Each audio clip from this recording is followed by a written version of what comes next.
पाकिस्तानच्या सीमेलगतच्या 4 राज्यांमध्ये आज मॉक ड्रिल होणार आहे। गुजरात, राजस्थान, पंजाब, जम्मू काश्मीरमध्ये हे मॉक ड्रिल केले जाणार आहे। पाकिस्तान सीमेला लागून असलेल्या 4 राज्यांमध्ये आज हे मॉक ड्रिल केले जाणार आहे। तर हे मॉक ड्रिल केले जाणार आहे सीमेलगतच्या 5 राज्यांमध्ये। ऑपरेशन शील्ड अंतर्गत संध्याकाळी 5 वाजता हे मॉक ड्रिल केले जाईल। आणि या संदर्भात अधिक माहिती देत आहेत आमच्या प्रतिनिधी उर्वशी खोरा। उर्वशी, आज 5 राज्यांमध्ये शील्ड अंतर्गत ऑपरेशन शील्ड अंतर्गत मॉक ड्रिल केला जाणार आहे, कशा पद्धतीची तयारी असेल?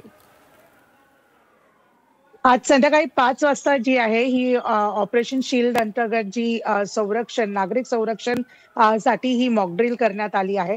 आपत्कालीन परिस्थितीमध्ये अशा प्रकाराने एक चांगलं प्रतिसाद एक नागरिक म्हणून द्यावं या सगळ्या गोष्टींना घेऊन जे आहे इथे सांगितलं जाणार आहे आणि पूर्ण एक मॉक ड्रिल होणार आहे।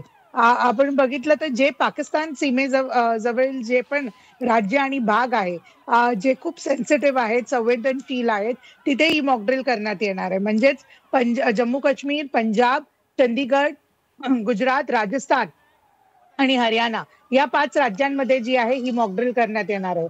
5 वाजता ही जी मॉक ड्रिल करण्यात येणार त्यात वेगवेगळ्या एजन्सीज असतील, NDRF, तिकडची लोकल पोलीस, तिकडचं लोकल फायर ब्रिगेड बरोबरच ज्या दुसऱ्या पॅरामिलिटरी फोर्सेस आहेत तेही या मॉक ड्रिलमध्ये जे आहे सामील होणार आहे। आपण बघितलं तर ऑपरेशन सिंदूर च्या काहीच तासांपूर्वी पहिली नागरिक संरक्षण मॉक ड्रिल जी आहे ती करण्यात आलेली आणि तेव्हा जी 7 मेला करण्यात आलेली। आज जी आहे ही ऑपरेशन सिंदूर नंतरची दुसरी मॉक ड्रिल आहे आणि म्हणून ही अजून जास्त प्रभावी असेल असं समजून येत आहे। कारण की काही तेव्हाच्या ज्या लाकुनेज आहेत, तेव्हाच्या काही ज्या लूपहोल्स आहेत, त्या सगळ्या गोष्टींना लक्षात घेऊन जे आहे ही मॉक ड्रिल करण्यात येणार आहे। ऑपरेशन सिंदूर नंतर आपल्याला माहितीये पाकिस्तानने कशा प्रकाराने वेगवेगळ्या जागी जे आहे ते टार्गेट केलेलं, त्यात नागरिक असे एरियाज सिव्हिलियन एरियाज केले जाणार आहे। त्यामुळे या संदर्भात अधिक अपडेट्स आम्ही आपल्याकडनं घेत राहू। धन्यवाद तुर्तास दिलेल्या माहितीसाठी।